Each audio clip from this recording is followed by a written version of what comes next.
India's largest news network, News 18।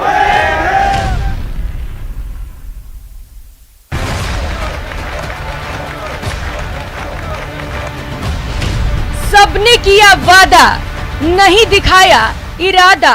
संविदा नहीं, स्थायी भर्ती खोलो। आप झूठा ये जुजना देकर के विद्यार्थी को जो लूटने की साजिश की है, जिस तरीके से आप निजीकरण को जो बढ़ावा दे रहे हो, हम गहलोत सरकार से कहना चाहते हैं कि लावारिस नहीं। नौकरी भी दी तो लगाया करार, वोट बैंक के ही रह गया बेरोजगार। गहलोत सरकार से कहना चाहते हैं कि हमारी परीक्षा ना ले, हमारे हौसले की, हमारे जुनून की, हमारे लड़ाई की परीक्षा ना ले।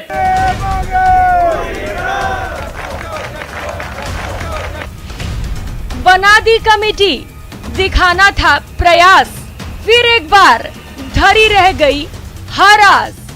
इस तरीके से गोली दे करके विद्यार्थी को गुमराह कर रहे हो।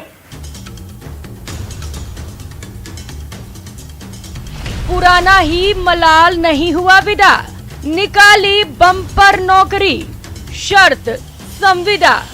विद्यार्थी को गुमराह कर रहे हो, आप संविदा के नाम पर गुमराह कर रहे हो। ये ज्यादा दिन तक नौटंकी नहीं चलेगी।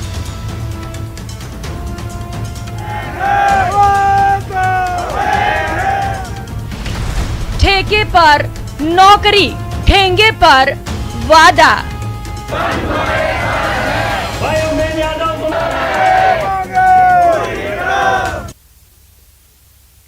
नौकरी, नौजवान और नेता। नेता मंच मिलते ही नौजवानों पर भाषण दे देते हैं।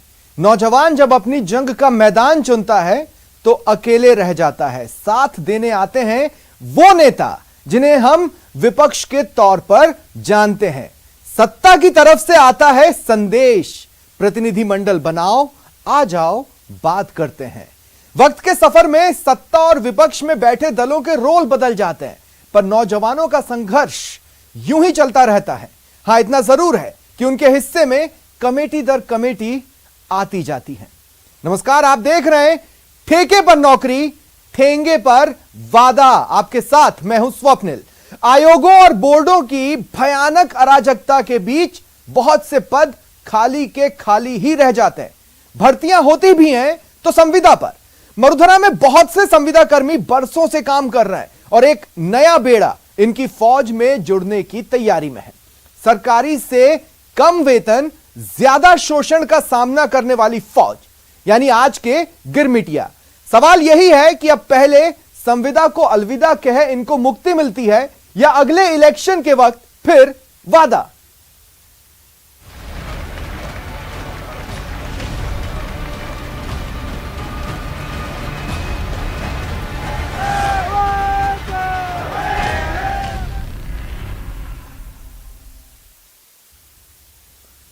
और क्या है संविदा? आइए मैं समझाने की कोशिश करता हूं ग्राफिक्स के जरिए। संविदा को समझिए, है तो ये नौकरी ही, लेकिन कॉन्ट्रैक्चुअल, कॉन्ट्रैक्ट पर, यानी शर्तें लगाई जाती हैं। शर्तों के साथ ये नौकरी है और शर्तें तय की जाती हैं। कितने पीरियड के लिए हम आगे आपको रखेंगे या नहीं, कितनी सैलरी पर रखेंगे, हम आपको क्या देंगे, बदले में आपको क्या करना है। दूसरी शर्त देखिए, कई लोग जो संविदा पर लगते हैं वो स्थायी तो है नहीं, क्योंकि शर्तें जुड़ी हुई हैं। ऐसे में वो असल में अस्थाई होते हैं। अस्थाई होने के वजह से वो लगातार संघर्षरत रहते हैं। उनके ऊपर हमेशा तलवार लटकी रहती है कि जाने अब आगे क्या होगा। और इनमें से कई ऐसे एम्प्लॉयज होते हैं जिनकी वेतन बढ़ोतरी नहीं होती। कुछ के लिए जरूर ये रहता है कि उनकी वेतन को 10% तक हम बढ़ा देंगे, लेकिन इमेजिन कीजिए अगर कोई 5,000 की सैलरी पे काम कर रहा है तो फिर 10% की बढ़ोतरी उसके लिए क्या मायने रखती होगी। तो ये तो बात हुई कि संविदा की नौकरी किस तरह की होती है। अब आपको समझाने की कोशिश करता हूं कि आखिर क्यों सितमगर है संविदा, यानी क्यों वो लोगों के ऊपर सितम का काम करती है। जैसा कि मैंने आपसे कहा, जो लोग स्थायी हैं उनसे इनका वेतन कम होता है और काम इनसे ज्यादा लिया जाता है। कई लोग 12 घंटे काम करते हैं और जुदा काम भी इनसे करवाए जाते हैं। देखिए, होता यह है कि आपको जी हजूरी भी करनी पड़ सकती है, नहीं तो आपके ऊपर तलवार बनी रहेगी। ऐसे में उनसे जो उनका काम है उससे ज्यादा भी काम ले लिया जाता है। दूसरी बात जो इसे संविदा को सितमगर बनाती है वो ये है कि तलवार हमेशा इनके ऊपर लटकी हुई है, कभी भी तलवार चल सकती है, कभी भी इनको हटाया जा सकता है। हाल ही में हेल्थ सेक्टर में कुछ लोग हटे हैं, वो भी बिना नोटिस के। हाईकोर्ट ने आदेश भी दिया है, लेकिन उसके बावजूद भी वो अभी भटक रहे हैं। और तीसरी सबसे अहम पॉइंट जो है, संविदा की जो राह है वो आप तय मान लीजिए कि शोषण की राह है। किसी की भी नाक के नीचे उनका शोषण होता रहता है। सिस्टम यहां पर आकर क्यों धोखा खा रहा है मैं नहीं जानता। और चलिए अब बात कर लेते हैं उन सवालों की जिनके आसपास आज हमारी ये डिबेट रहने वाली है। सवाल नंबर 1 मैं आपको बता देता हूं। सवाल नंबर 1 ये है कि ठेके पर जो नौकरी है, ये जो ठेका प्रथा अब शुरू हो चुका है नौकरी के नाम पर सरकारों की ओर से, तो नौकरियों में आखिर ये ठेका प्रथा क्यों है? ये तो आपका वादा नहीं था। आपके मैनिफेस्टो में आपने लिखा था नौकरी देंगे, लेकिन तब आपने ये स्पष्ट क्यों नहीं किया कि वो नौकरी दरअसल संविदा पर होगी? अहम सवाल है सवाल नंबर 2। और इससे किसी का कोई लेना देना नहीं है। जो लोग भुगत रहे हैं उनका तो बिल्कुल भी नहीं। सरकारी खजाना कंगाल है क्या इसलिए यह हाल है कि आप ठेके पर नौकरी निकाल रहे हैं, आप कॉन्ट्रैक्ट के जरिए नौकरी निकाल रहे हैं, आप संविदा कर्मियों की भर्ती कर रहे हैं? अगर खजाना कंगाल है तो ये इन बेरोजगारों की समस्या कैसे हो सकती है? यह आपकी समस्या है, इसका सामना आपको करना है, इसका समाधान आपको ढूंढना है। इससे बेरोजगारों का क्या लेना देना? सवाल नंबर 3, अभी देखिए पुराने जो संविदा कर्मी है प्रदेश में, उन्हीं की संख्या बहुत ज्यादा है। ऐसे में नई संविदा कर्मियों की नियुक्ति निकालना एक नई फौज को बनाने जैसा है। जब पुराने ही आंदोलन कर रहे हैं और आप उन्हीं का रास्ता नहीं खोज पा रहे हैं, तो फिर इस नई फौज को क्यों तैयार किया जा रहा है? और सवाल नंबर 4 है, ये जो ठेका प्रथा चल रहा है, समझना होगा कि क्या ये युवाओं के टैलेंट से बड़ा समझौता है? क्या ठेका प्रथा की वजह से टैलेंट से बड़ा समझौता किया जा रहा है? इंग्लिश में बोले तो क्या कॉम्प्रोमाइज हो रहा है टैलेंट इस ठेका प्रथा के कारण? यह एक अहम सवाल है जिसे हम खंगालने की कोशिश करेंगे। तो चलिए आप ग्राफिक्स में देखिए कुल कितने संविदा कर्मी प्रदेश में हैं और किस तरह से इनमें से अधिकतर धड़े अलग अलग समय पर हड़ताल पर जाते रहते हैं और अपनी वेदना सरकार तक बताते हैं। और अब आंदोलनों की सरकारों को इस हद तक आदत हो गई है कि कुछ आंदोलन तो उन्हें दिखाई भी नहीं देते। चाहे वो केंद्र सरकार हो या प्रदेश सरकार हो, वो उसे आंदोलन मानने को तैयार ही नहीं होते। और ऐसे में अगर ये लोग प्रदर्शन करने प्रदेश के बाहर दिल्ली में डेरा जमा दें, तो सरकारों से पूछना ये जरूरी हो जाता है कि आखिर ये अनदेखे क्यों रह गए? आखिर इस धड़े को दिल्ली जाने की जरूरत क्यों पड़ी? वो दिल्ली में किस हाल में है? ये भी आज डिबेट के दौरान आपको दिखाने की कोशिश करेंगे, बताने की कोशिश करेंगे।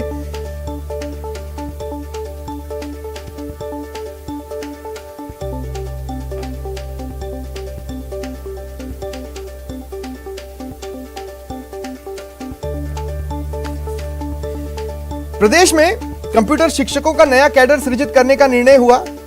10,453 पदों के सृजन और इन पर संविदा आधार पर आवश्यक तत्काल भर्ती के लिए स्वीकृति मिली।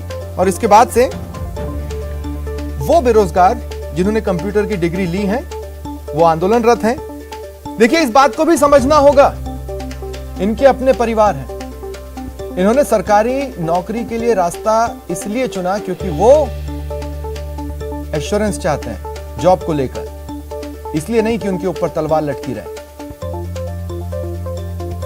तो जब पुराने ही का सॉल्यूशन नहीं हुआ है, तो फिर नई भर्तियां वो भी संविदा पर क्यों? और ये सिर्फ हमारे प्रदेश का हाल नहीं है, यूपी में भी यही स्थिति है, एमपी छत्तीसगढ़ में भी यही स्थिति है। जहां जो दल है उसको इन लोगों का सामना करना पड़ रहा है। इसी पर चर्चा करेंगे। मेरे साथ जो गेस्ट पैनल मौजूद हैं, आइए मैं आपको इंट्रोड्यूस करवा देता हूं। आशीष चतुर्वेदी जी बीजेपी नेता हैं, डॉक्टर प्रदीप चतुर्वेदी कांग्रेस नेता हैं, अवधेश आगोतिया जी वरिष्ठ पत्रकार हैं, महेश दाधीच हमारे सहयोगी जयपुर से हमारे साथ जुड़ रहे हैं, उनके साथ कुछ गेस्ट रहेंगे, राजीव तिवारी हमारे दिल्ली सहयोगी हमारे साथ हैं, जो आपको बताएंगे उन लोगों की दास्तां जो दिल्ली में डटे हुए हैं पिछले कई दिनों से। आप सभी का स्वागत है न्यूज 18 राजस्थान पर। सबसे पहले अवधेश जी मैं आपके पास आ रहा हूं। जब देश आजाद हुआ था, ये आपका ओपनिंग कमेंट रहेगा डिबेट के लिए। जब देश आजाद हुआ तो सरकारी सेवा का स्वरूप विकसित किया गया और उसमें इस बात का खास तौर पर ध्यान रखा गया। देखिए कौन लोग थे डिसाइड करने वाले, नेहरू जी, सरदार पटेल। उन्होंने ये माना कि सरकारी सेवा में काम करने वाले को अनिश्चितता के भय से यथासंभव दूर रखें ताकि वो निष्पक्ष होकर काम कर सके और अपना 100% दे। संविदा इसे पूरी तरह से नकार देती है। जी बिल्कुल स्वप्निल जी, देखिए मनमोहन सिंह सरकार के समय बीजेपी ने एक टर्म कॉइन किया था, पॉलिसी पैरालिसिस। यहाँ पे जो सरकारी नौकरियों की पूरी व्यवस्था है, खासतौर पर अपने राजस्थान में, वो पूरी तरह से पॉलिसी पैरालिसिस की शिकार है। वो इसलिए कह रहा हूँ मैं आपको कि कोई भी आप नौकरी पे रखना चाहते हैं किसी भी क्षेत्र में, चाहे वो नौकरी है, तो आपकी नीति स्पष्ट होनी चाहिए। क्या आप रेगुलर कर्मचारियों के तौर पर उनको रखना चाहते हैं या आप उनको ठेके पर रखना चाहते हैं? ठेके पर रखिए तो फिर आप पहले दिन से तय करके रखिए कि उनको आप नियमित नहीं करेंगे। आप कुछ लोगों को नियमित कर देते हैं, कुछ लोगों को नियमित नहीं करते हैं, कुछ लोगों को 1 साल 2 साल 3 4 साल 5 साल में निकाल देते हैं। तो ये जो पूरी संविदा वाली प्रक्रिया है, ये जो लोग काम कर रहे हैं उनका चौतरफा शोषण इसमें होता है। वो ज्यादा काम करते हैं, उनको वेतन कम मिलता है, उनको अपने बॉस को, जो अधिकारी वहां पे, उनको हमेशा खुश करके रखना होता है। हो सकता है उसको ऑफिस के काम के अलावा दूसरे काम भी करने पड़ते हों, क्योंकि जो अधिकारी है वो यदि नाराज हो गए तो कभी भी आपको निकाला जा सकता है। मान लीजिए कोई 30 साल का बेरोजगार युवा संविदा पे कहीं भी लगता है, वो वहां पे 6 से 7 साल नौकरी कर लेता है। अब आपने उसको हटा दिया, वो इस उम्मीद में संविदा की तरफ जाते हैं बेरोजगार युवा, क्योंकि एक ट्रेंड आपने चला दिया, एक लॉलीपॉप आपने दे दिया कि आप उनको रेगुलर कर देंगे कभी भी। लेकिन सभी को नहीं करते हैं आप, इसलिए वो कम वेतन में ज्यादा काम करते हुए भी वहां पे चला जाता है। लेकिन यदि आपने उसको 5 साल 6 साल में नौकरी से निकाल दिया 30 साल की युवा को, तो वो 36-37 साल का हो गया। अब वो कहां पे अप्लाई करेगा? उसकी एज निकल गई, दूसरा कोई काम धंधा कर नहीं सकता। तो पूरा की पूरा वो खुद, उसका परिवार किस तरह की मानसिक वेदना से गुजरता होगा, इसके बारे में सरकारों ने कभी सोचा नहीं है। या आपको एक पॉलिसी, आप स्पष्ट पॉलिसी बना दीजिए। आगे बढ़कर ये भी कह सकता हूं कि देखिए, एक तरह से मानसिक और आर्थिक परेशानियों का सामना तो संविदा कर्मियों को करना ही होता है, लेकिन अब तो शारीरिक परेशानियों का भी सामना करना पड़ा है। दिल्ली में बैठे हुए हैं भूखे प्यासे, हम उनके पास भी चलेंगे, लेकिन महेश मैं आपके पास आ रहा हूं। मैं चाहता हूं संविदा कर्मियों की कुछ कहानियां हमारे दर्शकों तक पहुंचे और राजनीतिक दलों के कानों तक भी।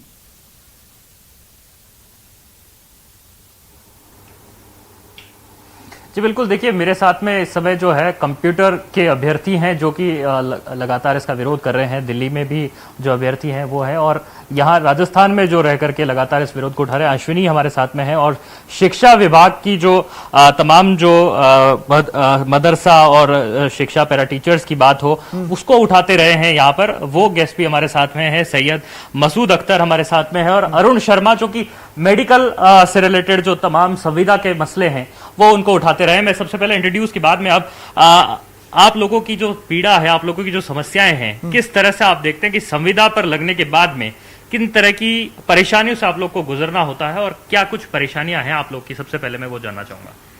सर, संविदा एक शब्द ऐसा हो गया कि जिसमें जो व्यक्ति संविदा पे लगा है आज तक, जो मैं 2013 से मैं खुद संविदा पे हूं, इसमें सिर्फ शोषण होता है कि एक नियमित कार्मिक है, वो नियमित कार्मिक का एक सौतेला व्यवहार होता है, एक संविदा कार्मिक, जिसमें नियमित को जो सुविधाएं, मूलभूत सुविधाएं मिलती है, चाहे वो पेमेंट हो, चाहे उनकी जो सुविधाएं हो, वो उन चीजों से वो संविदा कार्मिक वंचित रहता है। और मैं मेरे डिपार्टमेंट की बात करता हूं, मेडिकल की। मैं 2013 से माननीय मेडिकल में कितने लोग संविदा पर हैं और किस तरह की समस्या से कितने साल से गुजर रहे हैं? इसमें अलग अलग योजनाएं लागू हैं, जिसमें काफी टाइम से लोग 10-15 साल भी हो गए जो संविदा की ही नौकरी कर रहे हैं, और उनका मानदेय भी देखें तो एक परिवार का पालन पोषण करने में भी उसको कठिनाइयां होती हैं, लेकिन मजबूर है। आज वो 8 साल 10 साल का संविदा पे नौकरी करने के बाद में अगर वो नियमित होता है तो वो अपने परिवार का पालन पोषण अच्छे से कर सकता है। देखिए अरुण जी जो बता रहे हैं, अश्विनी, यही कारण है कि कंप्यूटर के जो शिक्षक लगेंगे उनको आप संविदा पर नहीं चाहते हैं, कि उनको आप चाहते हैं कि स्थायी हो? हाँ सर, इसी वजह से हम नहीं चाहते, क्योंकि हम पिछले 18 दिन से दिल्ली में प्रोटेस्ट कर रहे हैं। हमने एआईसीसी कार्यालय के आगे भी प्रोटेस्ट किया है सर, वहाँ पे भी हमारी कोई बात सुनी नहीं जा रही, ना हमारी राजस्थान में बात सुनी जा रही। सर, राजस्थान में कम से कम 65,000 स्कूल हैं, जिनमें 18,000 लैब हैं कंप्यूटर की, और 83 लाख बच्चे पढ़ते हैं सर। अब 83 लाख बच्चों को भविष्य के साथ खिलवाड़ हो रहा है सर। ना तो स्कूलों में 9-10 स्कूल में कंपल्सरी। बताएं मुझे, ये कहाँ कहा गया था कि कंप्यूटर शिक्षक जब भी लिए जाएंगे स्थायी लिए जाएंगे, संविदा पर नहीं होंगे? सर, इसमें बिल्कुल 2020-21 का जो बजट घोषणा पत्र, इसमें 99 नंबर बिंदु में ये लिखा गया था कि कंप्यूटर का कैडर सर्जित किया जाएगा और स्थायी शिक्षक लिए जाएंगे। सर, 11th-12th में कंपलसरी सब्जेक्ट है, और इनकी जो कांग्रेस की राष्ट्रीय महासचिव है प्रियंका गांधी जी, वो एक तरफ तो देखो ट्वीट किया था इन्होंने, यूपी में जिसका विरोध किया था इन्होंने ये बोला था कि संविदा पे अगर किसी को रखा जाता है वो युवा का अपमान होता है। तो सर, हमारे राजस्थान में इनकी कांग्रेस की सरकार है, तो इनका दोहरा चरित्र रवैया कैसे है सर? दूसरी तरफ मैं आपसे भी जानना चाहूंगा, मदरसा शिक्षकों का, पैरा टीचर्स का एक लंबे समय से आंदोलन चलता रहा है, हमने देखा है। वहीं ग्राम पंचायत से सहायकों की भी बात कर लेते हैं, उनका भी एक आंदोलन रहा है। किस तरीके से आप देखते हैं कि एक लंबे अरसे में, जबकि कई सरकारें बदल गई है, इन्होंने कांग्रेस की बात की, मैं तो कह रहा हूं बीजेपी की भी सरकार रही थी, सरकारें बदलती रही है, समस्या नहीं कभी सुधरी है या उस पर कभी समाधान नहीं हुआ? जी, मैं आपको ये बता देना चाहता हूँ, हमारे देश को आज़ाद हुए तकरीबन 75 साल हो गए, लेकिन जिस तरह से ये संविदा प्रथा इन सरकारों ने खेला है, मैं ये समझता हूँ कि उसकी ज़िंदगी के साथ खिलवाड़ है। राजस्थान के अंदर संविदा एक इस तरह से है कि वो जीने का रहता है, न मरने का रहता है, न अपनी आवश्यकताएं पूर्ति करना चाहता है। आज ही बताइए, एक एमएलए निगम का बोर्ड का चेयरमैन बन जाता है, जिंदगी भर की उसकी पेंशन, पीएफ, वीएफ, मेडिकल सब सुविधाएं मिल जाती है। एक पढ़ा लिखा व्यक्ति जो संविदा पे लग जाता है इस उम्मीद के साथ कि कल सरकार हमें नियमित करेगी, लेकिन आज 13 साल हो गए, मैं ये देख रहा हूँ, पहले बीजेपी की आती है वही ये खेल कमेटी, फिर कांग्रेस की आती है ये कमेटी खेल। राजस्थान की सबसे ज्यादा मैं इसमें दोषी राजस्थान के मुख्यमंत्री अशोक गहलोत को मानता हूं। आपकी कुर्सी बचाने के लिए तो आप दुनिया भर के हथकंडे अपना लेते हैं। तो संविदा का जो मसला है, उसको जो तमाम संविदा कर्मचारी हैं और जो अभ्यर्थी हैं, वो इसे कुरीति, जिस तरह का कुपरंपरा जो है, वो इसे करार दे रहे हैं। ठीक है, अब देखते हैं। देखिए, दिल्ली चलते हैं, लाइव तस्वीरें हमारे सहयोगी राजीव तिवारी हम तक पहुंचा रहे हैं, और राजीव भी मेरे साथ जुड़े हुए हैं। राजीव, लगातार संघर्ष दिल्ली में किस तरह से कर रहे हैं? ये बेरोजगार हैं, पैसों का तो कोई ठिकाना होगा नहीं, हमारे बच्चे, हमारे प्रदेश के बच्चे कैसे जी रहे हैं वहां पर, दिखाइए।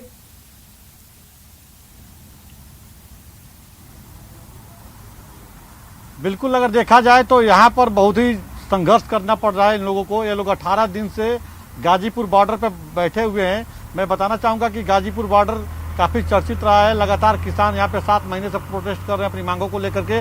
ठीक किसानों के जस्ट बगल में यह लोग भी अपना एक पंडाल डाले हुए हैं, और इस पंडाल के अंदर आप देख सकते हैं कि ये सब लोग बैठे हुए हैं। यह लोग राजस्थान से आए हुए हैं, कंप्यूटर शिक्षक का अभ्यर्थी हैं।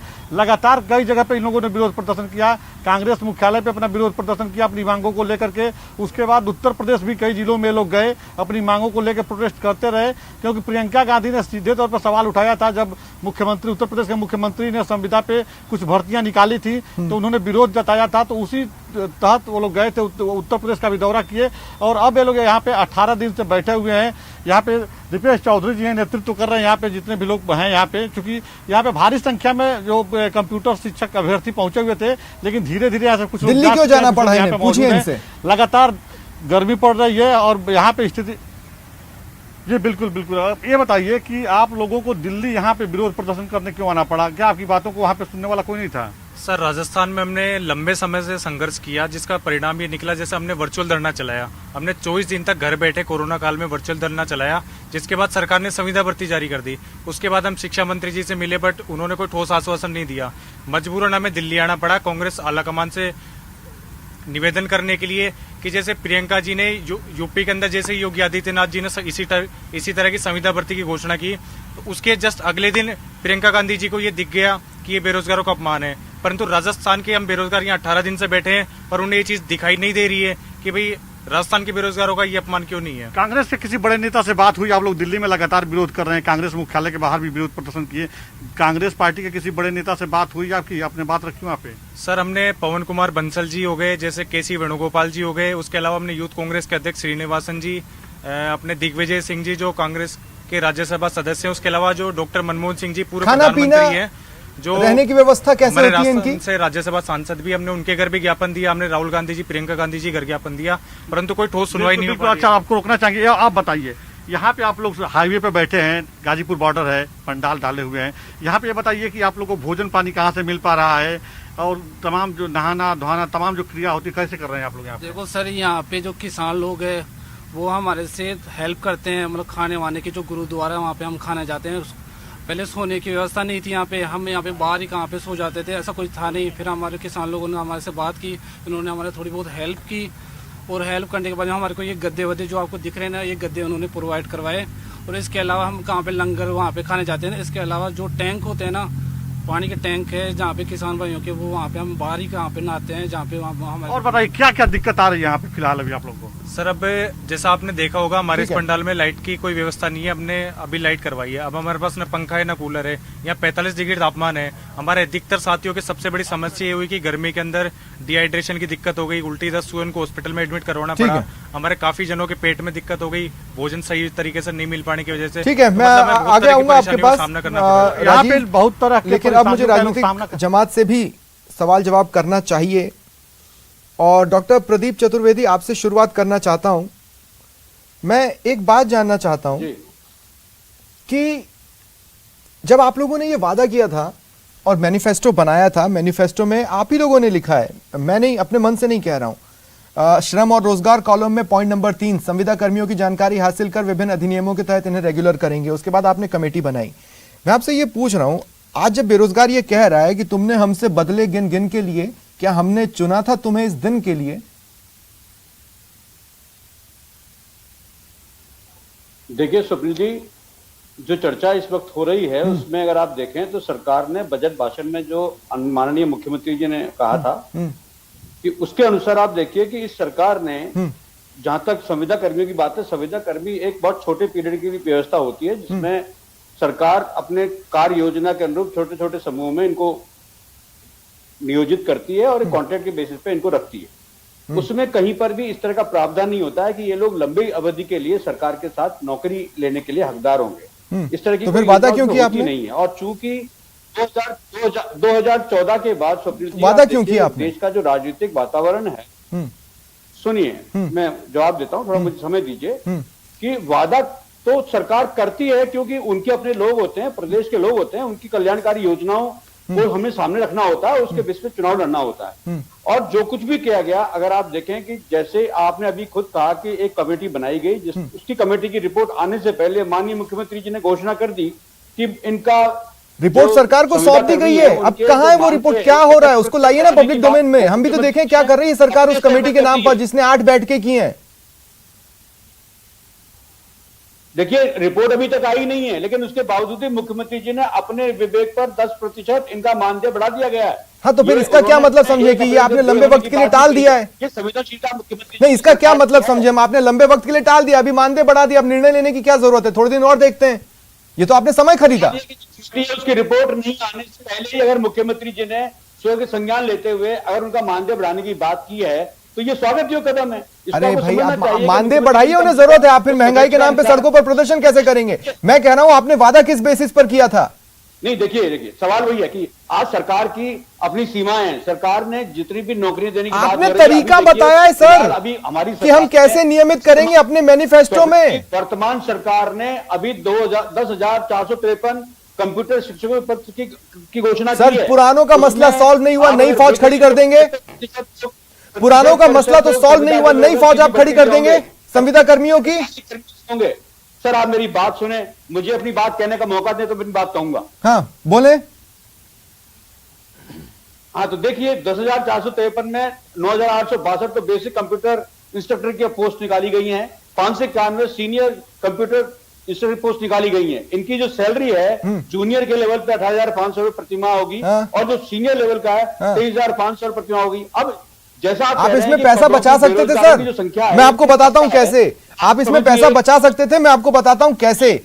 अगर आप भर्ती निकालते, 1 साल 1.25 साल में वो पूरी होती, उसके बाद तो ये 2 साल प्रोबेशन में होते, आपको इनकी स्थायी व्यवस्था करने के लिए 3 साल की मोहलत मिल जानी थी, क्योंकि प्रोबेशन में आप इन्हें 16,500 रुपए देते, है ना। 3 साल में भी आपका सरकारी खजाना इस स्थिति में नहीं आ पाएगा कि आप इनको स्थायी के रूप में झेल पाए, और इसलिए आपने संविदा नियुक्ति निकाल दी है ताकि 3 साल के लिए पछड़ा खत्म हो, है ना। आशीष चतुर्वेदी जी, मुझे एक बात बताइए, आप लोग क्या कर रहे हैं? केंद्र सरकार नई शिक्षा नीति जारी करती है, कहती है 2022 तक हर विद्यालय में स्थायी अध्यापक होने चाहिए, और यूपी में आप संविदा कर्मी के लिए पोस्ट निकालते हैं। आपको कौन सी सिंपैथी है भाई बेरोजगारों से? चतुर्वेदी जी, आशीष जी, कई तरह व्यवधान होते हैं जिन लोगों को। देखिए स्वप्निल जी, हाँ बताइए। समझना पड़ेगा कि कांग्रेस का जो दोहरा चरित्र है वो यहाँ पे सामने आता और आपका है। और आप देखिए, मैं बताऊंगा, आप मेरी पूरी बात सुनिए। देखिए सबसे पहले तो ये अपने जन घोषणा पत्र में एक घोषणा करते हैं जिसमें सारे संविदा कर्मियों के नाम लिखते हैं sir, para teachers, NUHM, NRHM। Sir आपका बताइए, मैं कांग्रेस से कांग्रेस का सवाल पूछा, मैं आपसे आप देखिए, नहीं, भारतीय जनता पार्टी ने ऐसी कोई घोषणा नहीं की है। बहुत स्पष्ट रूप से लिखते हैं कि हम उनकी समस्याओं का समाधान करेंगे और उनको नियमित करेंगे। 5 सालों के लिए सुनिए ना, तो 2022 तक तो आप स्थायी अध्यापक होने की नीति जारी करते हैं केंद्र में, जिसे देश को समर्पित किया गया प्रधानमंत्री मोदी द्वारा। स्वप्निल जी, आप मेरी पूरी बात सुनिए। हाँ। पहले ये घोषणा करते हैं, उसके बाद मुख्यमंत्री जी 3 बजट में घोषणाएं करते हैं। पहले बजट में 75,000 की, दूसरे में 51,000 की, तीसरे में 50-55,000 नौकरी की घोषणा करते हैं। और ऐसा करने के बाद में भी मात्र 10% नौकरियां भी ये दे नहीं पाते हैं। आप देखिए, जो संविदा कर्मी हैं यहाँ पे उनसे पूछिए कि पिछली बार इन्होंने जो बीडी कल्ला जी कमेटी बनाई है, आज हमारी बीडी कल्ला जी की जो कमेटी बनाई है, आपने देखिए उन्होंने बकायदा एक स्टेटमेंट दिया है। करता हूं, आप बीजेपी की राय मुझे बताएंगे। इसी मसले पर 5 साल तो आपकी कमेटी भी बैठी रही, अध्यक्षता जिसकी राजेंद्र राठौड़ जी ने की थी। दोनों में बहुत अंतर था। देखिए क्या अंतर था? वो 5 साल बैठी रही, रिपोर्ट नहीं थी करने का। नहीं, हमारे में और इनके घोषणा पत्र में बहुत अंतर है। भारतीय जनता पार्टी में तो ये था कि समस्याओं के समाधान के लिए एक कमेटी बनाई जाएगी।